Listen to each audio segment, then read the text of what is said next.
Lindezas, bem-vindos ao Fã Comenta, eu sou o João e vou te falar que dia 26 de janeiro é a data prevista para a estreia mundial do filme Teen Wolf. Uma série que teve a sua estreia lá em 2011, teve 6 temporadas e uma legião de fãs, principalmente numa época em que o tema vampiros, lobisomens, esse tipo de coisa estava bastante em alta. Então provavelmente os seus filhos, seus namorados vão ter vontade de assistir ao filme. E para você não ter que assistir todas as 6 temporadas, eu vou trazer aqui no canal o resumo de cada uma delas, para que assim você fique pelo menos ciente do que é que está acontecendo. Então se ajeita, fica confortável, deixa o like no vídeo, se inscreva no canal e bora pro resumo.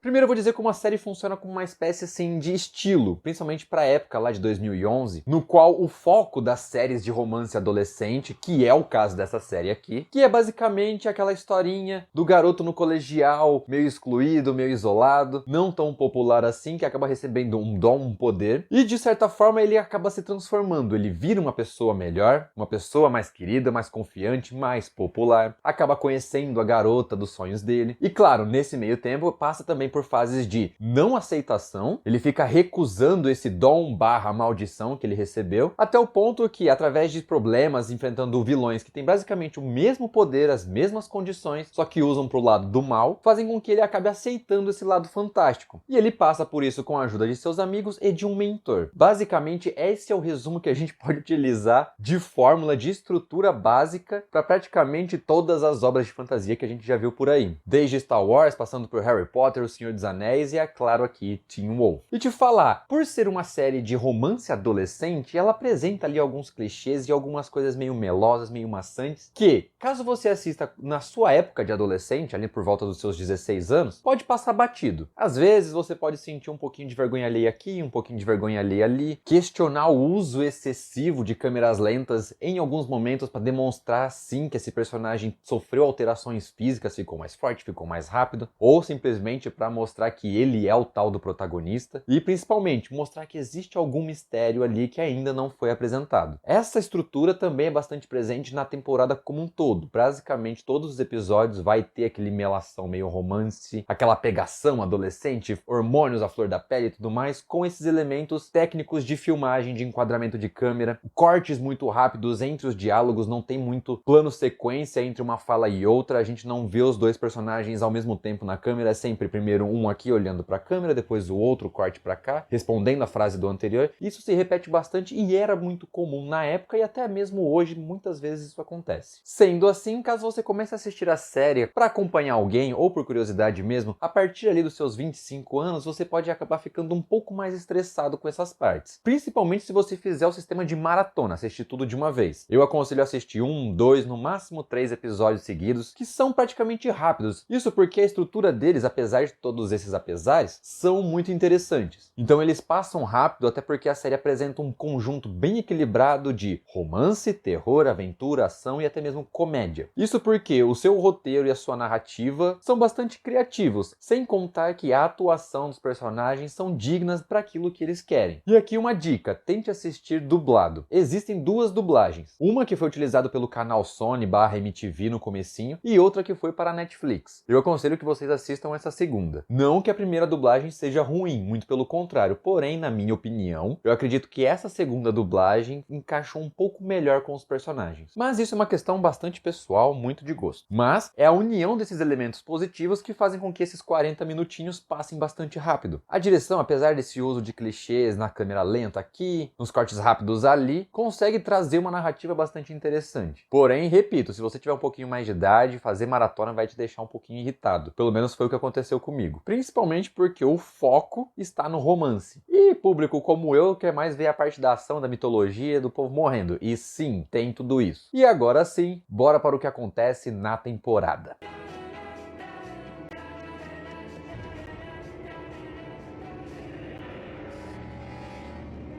E ela começa apresentando o protagonista Scott, interpretado pelo ator Tyler Posey, e seu melhor amigo Styles, interpretado pelo Dylan O'Brien. E eu acredito que de todos do elenco, esse aí é o que mais se destacou na indústria. Mas ainda vão aparecer algumas caras muito conhecidas ao longo da temporada. Segura aí. E bem nesse começo já conhecemos a dinâmica e a personalidade desses dois. São curiosos, enxeridos e sem medo de problemas, de encrencas, mas bem ao estilo Scooby-Doo. Peraí, se acharam um corpo, então estão procurando o quê? Essa é a melhor parte. Eles só acharam metade. Vamos lá.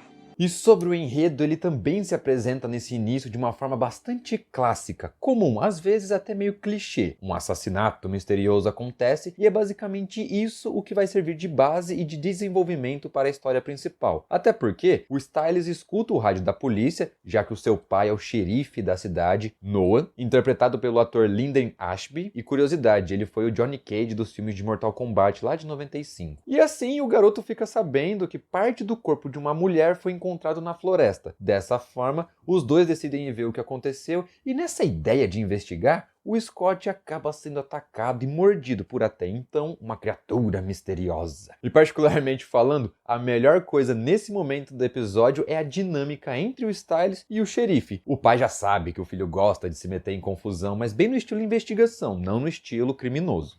Parado aí! Espera, deixa o delinquentezinho aí comigo. E aí, pai, tudo bem?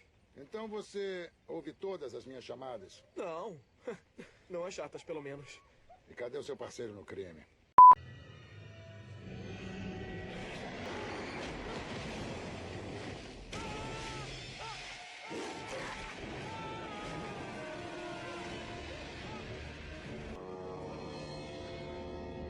E mais uma vez, apresentando a ideia de conceitos clássicos / clichês, a exibição desse tal monstro vai seguindo a ideia de ser apresentado de pouquinho em pouquinho. Uma sombra aqui, uma sombra dali, umas garras atrás de uma mesa ou porta, uns olhos brilhando ali na escuridão, até que finalmente ele aparece por completo. E o melhor, a série não espera chegar no último episódio para isso acontecer. E eu confesso para vocês, lindezas, eu gostei dos efeitos digitais do lobisomem. Me lembra um pouco de Skyrim. É estranho? Sim, mas eu gostei. Sabemos que, via de regra, séries de TV não têm tanto orçamento assim para CGI de qualidade, principalmente nessa época. Porém, as dessa série aqui são bem legais. E sem contar que, mesmo tendo em foco personagens e público-alvo adolescentes, a série não tem medo de mostrar terror, sangue e cadáveres mutilados.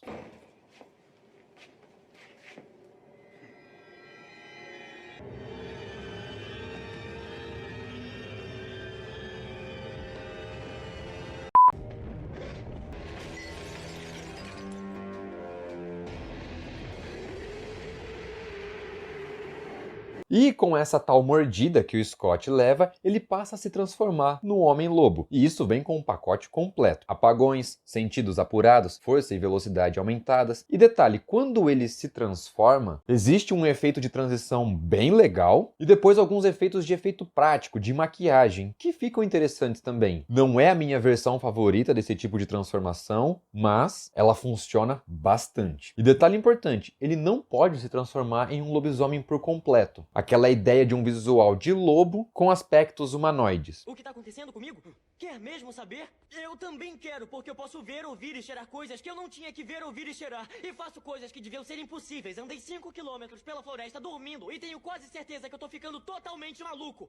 E, como vocês viram aí na cena, Scott tem rixa com Jackson, personagem interpretado pelo ator Colton Haynes. E curiosidade, um dos destaques na carreira desse ator foi ter interpretado Roy Harper na série Arrow. E aqui em Teen Wolf, ele é o estereótipo do cara rico, popular, arrogante, que sempre quer mais. E na série, é dito que ele foi adotado, nunca conheceu os pais biológicos e sente a necessidade de agradar e de se superar. E eu tenho certeza que os pais dele ainda vão aparecer mais pra frente e serão muito importantes. E assim, para quem tem dinheiro, fama e o psicológico desse cara, o que seria esse algo a mais que ele procura? Poder. E talvez ali eu arrisco a dizer um sentimento de pertencimento a um grupo, de ser acolhido, de sentir que ele faz parte de algo maior. Sendo assim, ele vai tentar de todo que é jeito, praticamente, virar um lobisomem. Mas não só de rixas vive o Scott. Ele se envolve amorosamente com a Allison, personagem da atriz Crystal Reed. E no decorrer da própria primeira temporada mesmo, ela descobre o segredo do namorado. E assim, antes fosse só o dele. Na verdade, ela descobre que a família toda são de caçadores. O pai dela, Chris, interpretado pelo ator J.R. Bourne, a mãe, Victoria, interpretada pela atriz Eddie Mays, e a tia, por parte de pai, Kate, da atriz Jill Wagner. Dessa forma, o garoto fica numa situação complicada. A família da namorada quer literalmente matar o cara, coitado. Quem são eles? Caçadores. Gente que tem nos caçado há séculos. É o meu pai. Mas assim, para ter alguma chance de sobreviver aos caçadores e a aprender a lidar com seus poderes, Scott vai contar com a ajuda de Derek, interpretado pelo Superman Tyler Hoechlin. O sobrenome difícil. E ele é um personagem mais velho, com muito mais controle, muito mais experiência. E te falar, lindeza, o personagem dele tenta ser todo misterioso, enigmático, ao mesmo tempo charmoso. E assim, a forma como a série tenta tratar isso é legal no começo, mas depois enche o saco do tanto que se repete. Ele aparece, do nada, num canto, encara alguém e depois some também do nada, tipo o Batman. Você tá bem? Quê? Tô bem.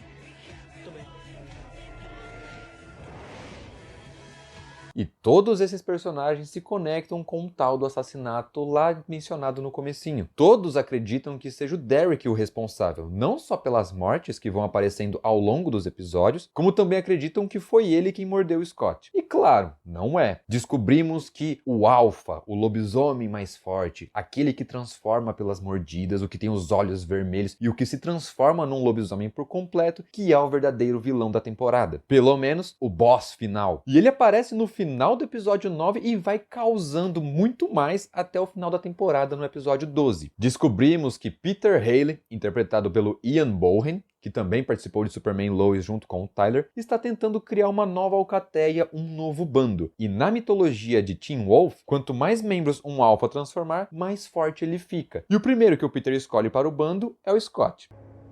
O usuário dele é Allison. E a senha também é Allison. Ainda quer ele na sua matilha? Eu levei Scott pra floresta porque precisava de uma matilha. Podia ter sido você. E o legal é que o Peter se fingia de doente, de uma vítima de um incêndio que teve anos atrás. Ele mantém uma cicatriz e faz de tudo para parecer que está em estado de inanição, quase que num estado vegetativo. E por essa condição, ele fica fora da lista de suspeitos do elenco principal. Mas de inerte ele não tem nada. Ele causa tanto terror na cidade que chega ao ponto de deixar à beira da morte a personagem Lydia, que é interpretada pela Holland Roden. E o legal é que ela é o interesse amoroso do Styles e no final descobrimos que mistérios também estão ao redor dela. Oi, Lídia. Você não deve lembrar de mim. Eu sento atrás de você na aula de biologia. Sempre achei que a gente tem uma ligação. Tá ligada platônica. Eu acho que ia ser bem legal se a gente se conhecesse um pouco melhor.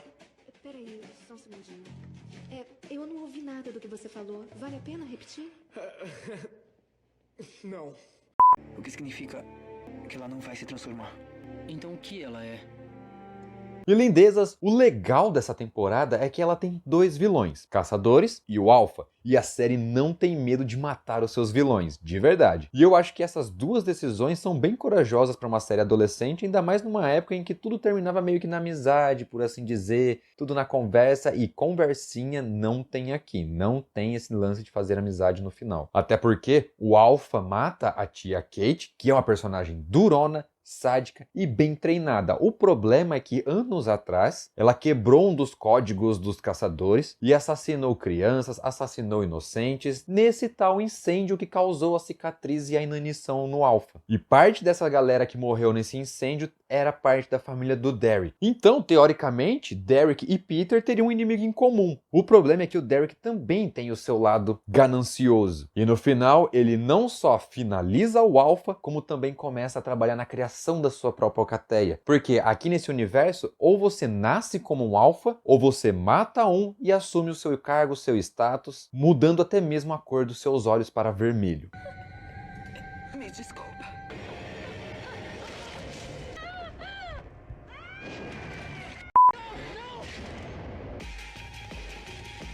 Eu sou o alvo agora.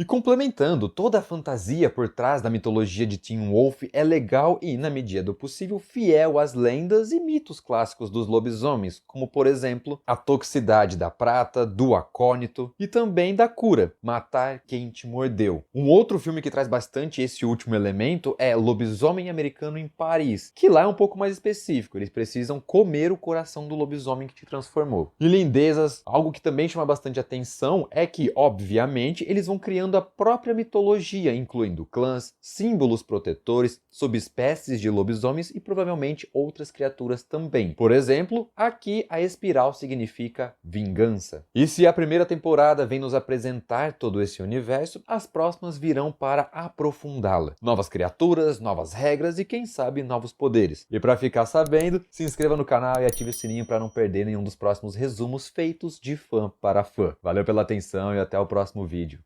Tchau!